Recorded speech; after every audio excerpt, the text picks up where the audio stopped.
And feel free to use the chat to ask any questions as you guys are working. You can chat us privately or to the group, but if you chat privately, please don't chat whoever is currently explaining the problem. Chat one of the other two TAs.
We're going to go over the problem in 1 minute.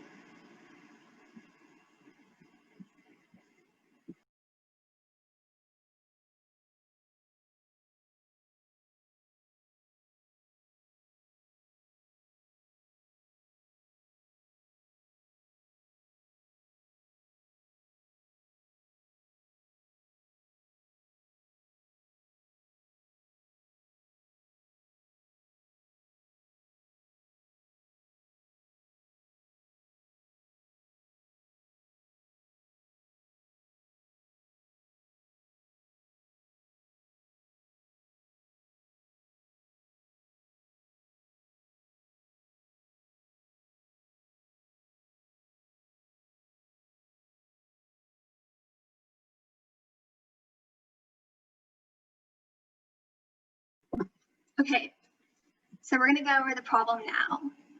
Okay, so this first question was just asking you to draw a molecular orbital level diagram for H2. So can someone tell me how they drew this diagram?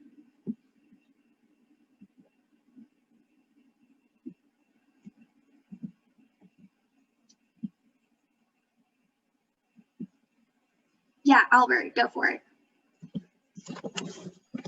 Okay, so I drew each one s orbital on the left side and then the right side for each hydrogen, and then I drew the dashed lines up to the middle. One, I guess, one blank being higher than the other one, and on the top one I labeled it as the anti-bonding 1s orbital, and then the bottom one as the bonding 1s orbital, using a sigma and then the sigma asterisk. And then and then on each 1s orbital for each hydrogen, I put one valence electron arrow. And then in the middle, I put both of those arrows on the, like that, on the bonding orbital. Awesome, exactly. So we put each electron of each individual hydrogen atom on each side, and then we put the 2 electrons first in the bonding orbitals because we build our orbitals up from the bottom, the lowest energy, to the highest energy. And so both electrons are going into the sigma 1s orbital, and none are going into the sigma star 1s orbital. Okay, so the next question was asking you all to conceptually explain this diagram. Yes, Alex, did you have a question? Yeah, it's just a small question. So Yeah. Just like we have this diagram, let's say we wanted to do H2 minus. So let's say the right hydrogen has like an extra electron. Like I know that extra electron will go on the anti-sigma bond. Would that still be, that would still form, right? Because it's still less than the individual hydrogen atoms, right? The energy. Yeah, so H2 Okay, minus just would be still sure. form. Right. But by the bond order calculation, we can see that would be 2 bonding electrons minus 1 anti-bonding electron divided by 2. So it'd be a half, yeah. Okay, thank you. I just want to make sure. No problem. Okay, so the next question, part B, was asking you to explain the concepts. The first one was asking why sharing a pair of electrons between hydrogen, like sharing a pair of electrons forms a stronger bond than sharing 1 electron or 3 electrons. So can someone explain that? Yeah, Siddharth. Okay, so I said that sharing a pair of electrons increases or effectively doubles the amount of electrostatic interactions within the molecules between the nuclei and the electrons, thereby decreasing the potential energy. And these electrons go into the bonding, sigma bonding molecular orbitals, so they contribute to the bond, versus sharing only 1 electron, which still contributes to the bond order, as it's located in the sigma bonding orbital, will not have the same magnitude on the bond order as the 2 electrons that were shared previously, versus sharing 3 electrons places 1 electron in the sigma star anti-bonding orbital, which reduces the bond order. Yeah, nice job. The only correction that I would maybe add is the electrostatic. Use of the word electrostatic, so that's usually used for ionic compounds. But just to go over the question completely, basically, exactly, like putting a pair of electrons allows you to double the Coulombic interactions. That's the language that we probably use, because remember, the Coulombic interaction is between the nucleus and the electron. So whenever we have 2 electrons in the bonding molecular orbital, we're doubling the number of Coulombic attractions that can occur versus just having 1 electron in there. And we can also see that with our bond order. Our bond order, if we have a pair of electrons, so 2 electrons, would be the 2 bonding electrons minus 0 anti-bonding electrons divided by 2, which is 1, a single bond, versus just 1 electron would be so 1 bonding electron minus 0 over 2 equals 1/2, a 1/2 bond order. And the same thing, like we mentioned, for 3 electrons, it would also be a half bond order. Okay, so the next question is whether He2, helium-2, is like why it isn't a stable diatomic molecule. Yes, Justin. Helium has 2 electrons in the 1s, and so you'd have 2 electrons in the sigma 1s star. And so the issue with that is that the delta E from 1s in the ground state to the sigma star, that is slightly greater than the energy difference between sigma 1s and the ground state 1s. And so if you add them together, then the total energy would be greater than if you had them apart. So that's why it would not form. Awesome, exactly. So like I've drawn on this diagram, if you want to show it with a diagram, you're going to now add 2 electrons for each helium atom, because each helium atom has 2 electrons. And then you're now having to put 2 electrons in the bonding molecular orbital and 2 electrons in the anti-bonding molecular orbital. And because, like Justin mentioned, the anti-bonding sigma 1s orbital raises the energy more than the sigma 1s bonding orbital lowers it, that would mean that to form a bond between He2 helium atoms, you would actually have to put in energy. And we can also see this again, which means that He2 wouldn't exist. And then we can also see this again with our bond order. So we have 2 bonding electrons and 2 anti-bonding electrons in the sigma star 1s orbital. Again, we divide that by 2. 2 minus 2 over 2 equals 0, meaning that molecule cannot exist. Do we have any questions here? Yes, Jacob. If the bond order is 1/2, does that mean it's energetically favorable? A 1/2 bond order would be more favorable than and would exist, but it would not be more favorable than a bond order of 1 or higher. But it does mean that H2 minus, for example, will exist.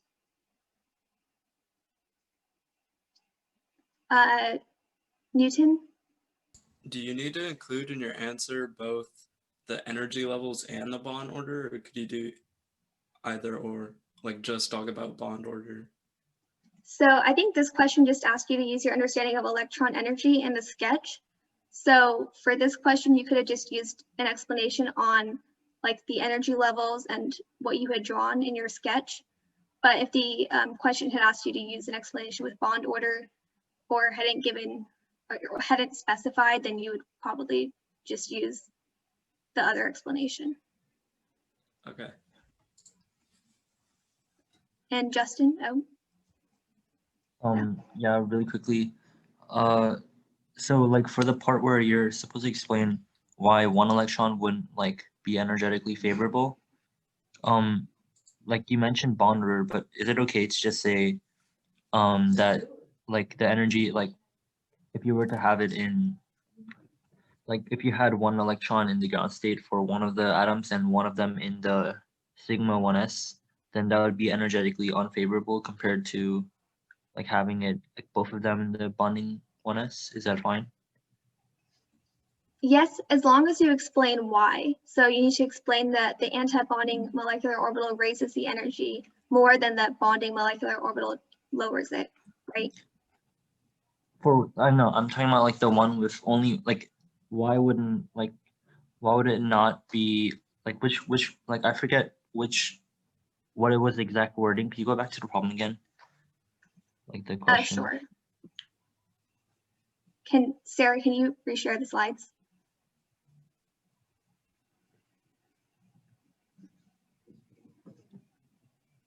Yeah, it says in part B, number 1, it says like sharing, like it says sharing a pair of electrons is results in a stronger bond than sharing 1 electron or sharing 3 electrons. If you say sharing 1 electron, like for that explanation, you said like sharing 1 electron would be less energetically favorable than sharing 2 electrons. Is that okay, or do you have to mention the bond order in that one? You don't have to mention the bond order, but you should explain it conceptually, like the fact that now there are maybe like double the Coulombic interactions, or the fact that there are 2 electrons versus 1 electron in a bonding molecular orbital, and how that would affect the energy. But yeah, you don't have to use bond order for part 1. Thank you. No problem. And Prisha? I had a question about like how we said the anti-bonding, like having more electrons in it would require more energy than the bonding orbitals, like to make the bond. But don't we always need to put like stuff in to make the bond? Yes, exactly. You always have to put in energy to break a bond, but you don't need to put in energy to, like energy will be released when you form a bond. Okay. Yeah, so that's why we were saying that if you have the 2 electrons in the bonding molecular orbital, that means that you have to add in energy to separate it into its 2 individual atoms. Okay, that makes sense. Thank you. Okay, awesome. Justin, do you have another question? Oh, sorry. Okay, we're going to move on to the next question then. So again, make sure to click the green check yes button whenever you're finished with this question.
Okay, it seems like most of you are finished with the question. So we're going to start going over it now. Okay, so when looking at this question, what is something that stayed the same? Yes, Alex. So in all of these, the cation charge is the same. And then I guess it's a given that the anion charge is the same because it's oxygen. Perfect, exactly. So our cation charge is the same. It's going to be +2 for strontium, magnesium, calcium, and barium. And then they all have oxygen as their anion. And like Alex said, that's a given. That means that they'll all have the same charge as -2 for the anion. So given that information, what did you guys have to use to be able to rank these 4 oxides? Let's do Philip. You had to look at atomic radius. Yes, you had to look at the radius. So if everyone has a periodic table pulled up, if you just go down the column, we know that radius is going to increase as you go down a single column. So looking at a periodic table, if you don't have one in front of you, it goes magnesium in row 3, then calcium in row 4, then strontium in row 5, and barium in row 6. So are we going, is a higher or like bigger radius or a smaller radius going to lead to a higher melting point? Isabella. A larger radius is going to lead to a lower melting point because as you increase the radius, when you connect to Coulomb's equation, the potential energy decreases. Okay. So then the smaller the radius, the higher the potential energy, which would lead to a higher melting point.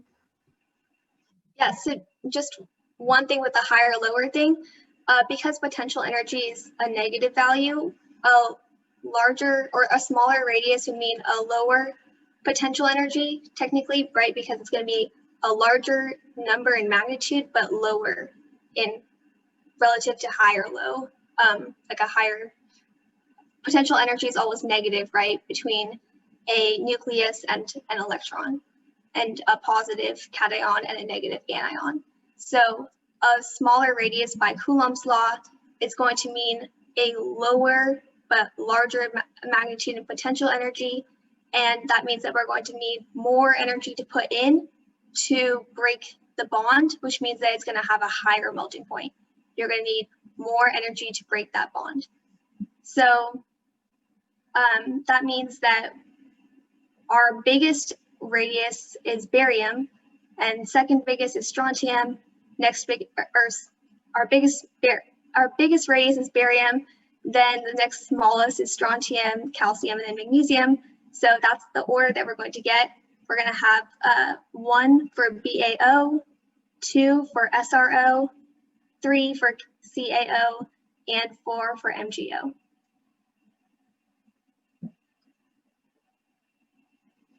Does anybody have any questions there?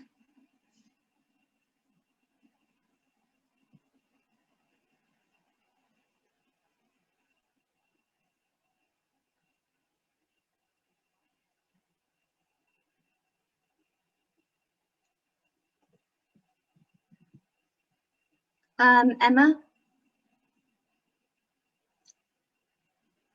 Sorry. Oh, you're fine. Albert? Sorry, my hand was raised from earlier, but if you repeat the question, I could probably answer it. No, there was no question. I'm just asking if you guys have any questions. Oh, okay. McKenna?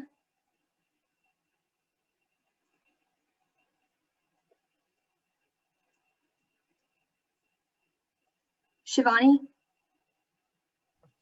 Yeah, so do we need to like explain why in the answer a lower potential energy is going to lead to a higher melting point instead of just stating it? And then how would we articulate that?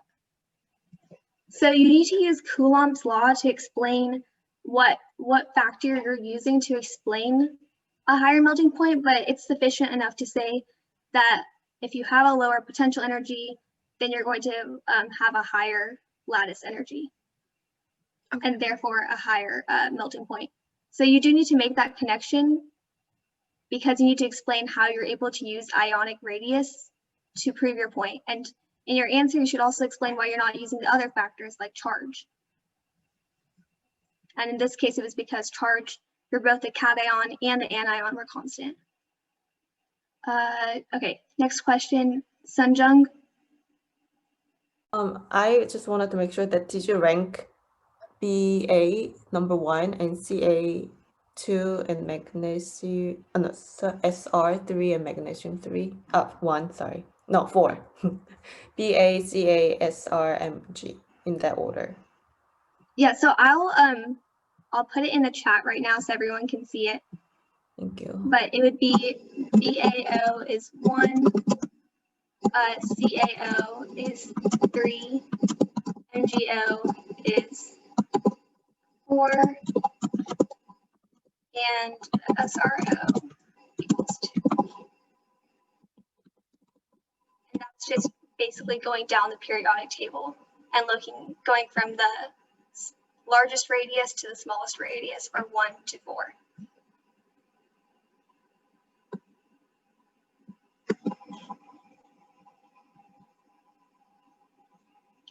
Okay, Jacob.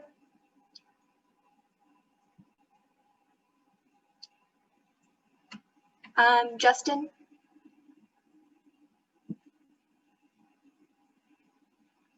Okay. Brian. Instead of using potential energy to describe to explain why, could we use ionization energy instead, since it still has depth dependence on Coulomb's law? So here you're not ionizing an electron from an atom, so ionization energy wouldn't be applicable. Oh, okay. But the like alternate energy that's kind of replacing ionization energy is the lattice energy, because you're trying to figure out the energy needed to break the ionic lattice for each of these crystal structures. Okay, and how does potential energy, play, like how does that come into play? Yeah, so a lower potential energy means that a higher lattice energy, right? Because Okay. you're gonna have to, if you have a lower potential energy, that means you're gonna have to put more energy in to raise it and break the lattice. Okay. Okay, thank you. That makes sense. No problem. Ryan, do you have any questions? Yeah, I was wondering if it would be all right to use Coulomb's law to describe the force and say that, like, and reason based off force instead of potential energy. Would that be okay? So I'm not really sure if force is applicable here. I don't think, like, what force are you talking about? The electric force. There's a larger magnitude potential energy is it's a stronger attraction. Yeah, so you're still technically using potential energy then in your explanation, right? And in order to explain that you have a lower potential energy, you're going to have to be using Coulomb's law, because Coulomb's law is the only law that has the factor radius included in it. So that's why. Doesn't Coulomb's law describe the force, not the potential energy? So remember we said that Coulomb's law, like the Q1, Q2, R equation is proportional to potential energy. Okay, well, thanks. No problem. Okay, so we're going to move on to the next question now. So we have time.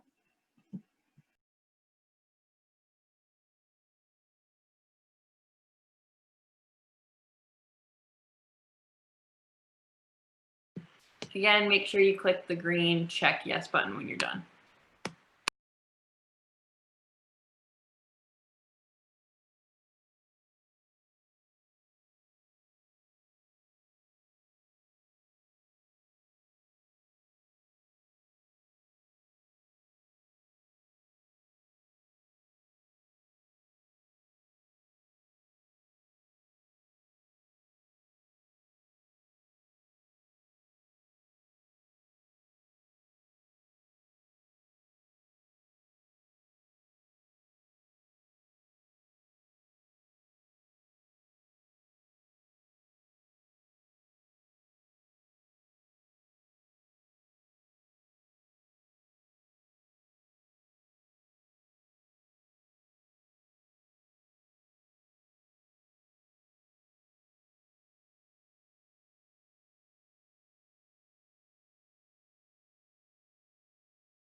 We're gonna give you guys like 1 more minute for this problem.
Sorry guys, I don't know what I just did.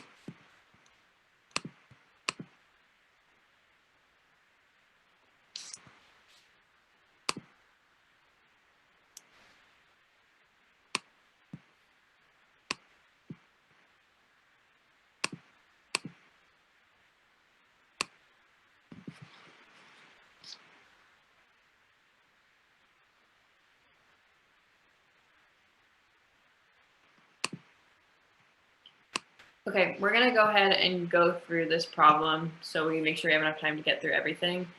Does anyone want to give their answer to part A and tell which metal has a lower melting point and why? Let's go with Albert. I said that zinc has a higher melting point than nickel because even though both electrons have relatively the same atomic radius, zinc has a much larger nucleus and therefore has greater Coulombic interaction between the nucleus and electrons. So it would require more energy to break bonds. So the idea of the Coulombic interaction was more so related last time we were talking with lattice structures versus metallic structures. So for this one, that's not actually going to be the reasoning behind this. Does anyone else want to give their answer? Alex. So I thought zinc would have a lower melting point because the melting point trends for transition metals follows like the band theory, which basically describes, because there's like so many metal atoms bonded together, it'll form like molecular orbitals. So as you go down the transition metals, the electrons will fill up the bonding orbitals and then the anti-bonding orbitals, which will decrease the melting point. So Zn would have less. So that's exactly right. So zinc, which will have a configuration of argon 4s2 3d10, will have the lower melting point than nickel with its electron configuration of argon 4s2 3d8, because zinc will have more electrons in the anti-bonding band. And if you have more electrons in your anti-bonding band, you're going to weaken your metallic bonding and lower the overall melting temperature. So the more electrons you add to your anti-bonding band, the weaker you create your bond, and the weaker your bond, the lower the melting point. Any questions on part A before we move on? Yeah. So I know I get the reasoning, but like, so at what point does like the transition metal melting point like go down? Because like, is it like at the halfway point? So like, let's see, I don't have my periodic table, but because since they first fill out the bonding orbital, so like for like I guess the first half of the transition metals, the melting point would increase, and then the second half would decrease. Is that how I should think about it? Yeah, that's like one, I guess that's a way you can think of it. It's more so like you would do it in comparison between two of them. So if between 5 and 6, I guess, is where you would start that idea, right? But you're actually more so looking between the two. So like for this one, it's because it's between 8 and 10. So you wouldn't really make that assumption like on its own for just one metal. You would have to take two numbers and compare them. And then whichever one had more antibonding would be the case. Okay, I just want to make sure they don't ask like a question like that where it's a little bit weird. All right, thank you. Yeah. If you guys were raising your hand to answer the question earlier, can you make sure you put your hands down now? Emma, did you have a question? Yeah. So would we never did the molecular orbital drawings for anything with a d orbital, right? So we wouldn't need to know like exactly like where the molecules go if they're in the d orbital in terms of a molecular orbital. No, I don't think so. I'm not going to guarantee it, but I have never seen you have to draw a molecular orbital diagram for a d orbital. It just has way too many lines. And it just gets like more complicated to test the same thing that you can test with just doing the p orbitals. So we could, sorry, go ahead. So we could just say that because Zn has more electrons, that those are going into the anti-bonding orbitals.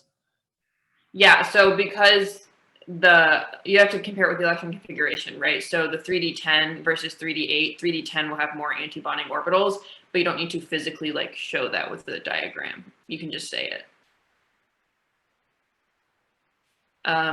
Nikita? Does a complete answer need to mention band theory, or can we just say like the extra electrons in zinc go in are antibonding electrons? So you don't need to like specifically say the words band theory, but you do need to recognize that the more electrons means that there's more going into the antibonding band, and you need to apply the theories of band theory. So you need to apply the knowledge that that will weaken the metallic bonding and lower the melting temperature. But you don't need to like write those exact words. Okay, and is it incorrect if we say like antibonding orbital, or does it have to be antibonding band? It's antibonding band. Okay, thank you. Yeah. Jerome. Yeah, so the argument of Coulombic attraction, that's really more applies for lattice structures and ionic compounds, right? Yeah, so like we used the Coulombic attraction argument for the lattice, right? Because we were comparing like the charges between forces. But for zinc, we're just comparing it within the own metallic structure. And we also would use Coulombic attraction for like ionization energy arguments, right? But that's not what we're doing here with the zinc. And we know the zinc explanation for melting point is related to the band theory.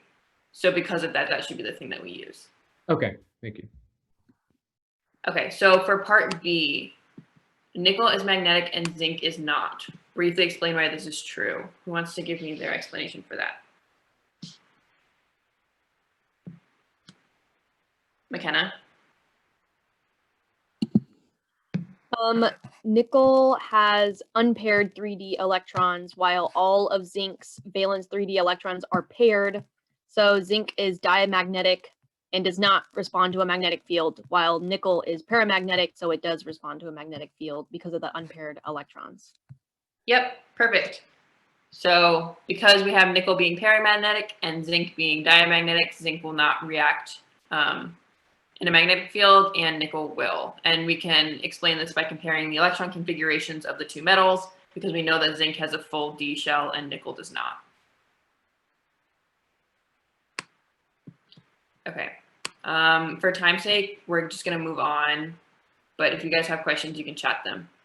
So for C, zinc 2+ has more D electrons than nickel 2+, but nickel 2+ complexes are much more colorful than zinc 2+ complexes. What's up with that? Who wants to give their explanation for this one?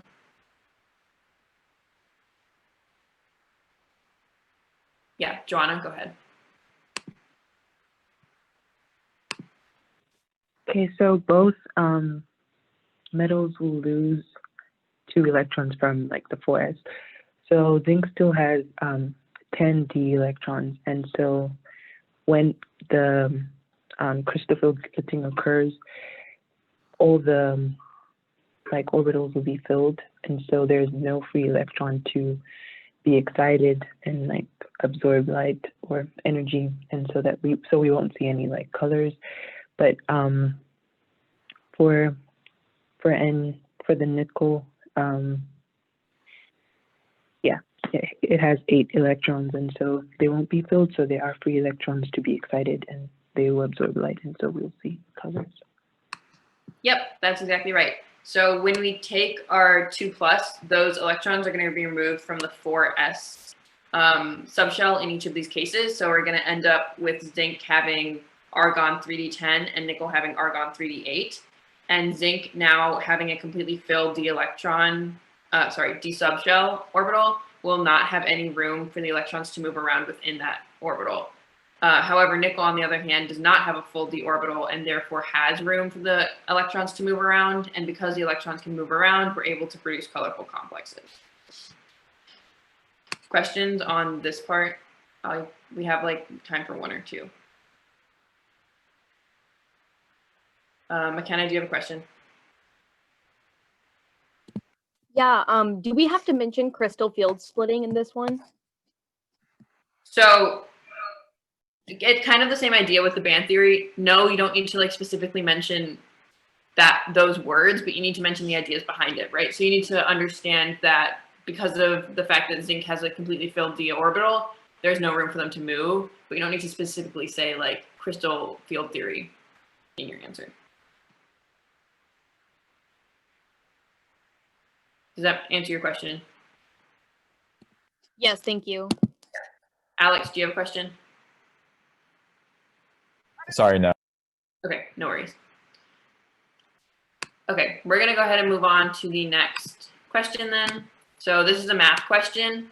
For part B, you guys will have this like picture up here in the top right corner. That's a diagram of what it's like, trying to explain.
We'll give y'all like 1 or 2 more minutes.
Okay, we're gonna go ahead and get started for this one. So who has a response for part A?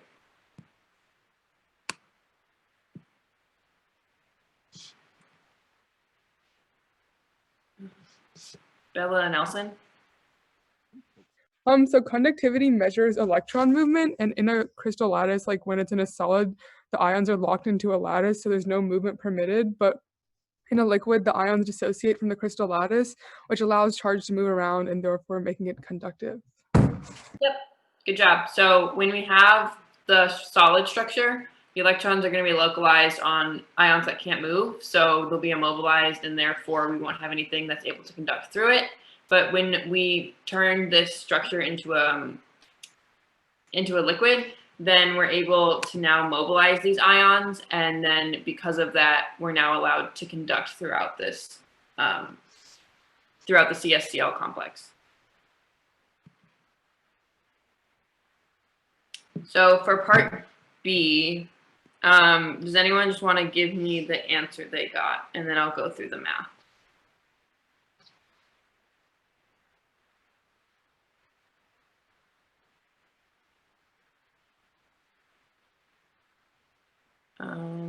Alex, go ahead.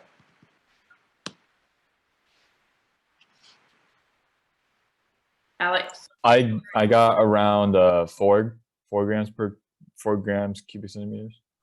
Yep, so it's 3.989 grams per cubic centimeter. Right.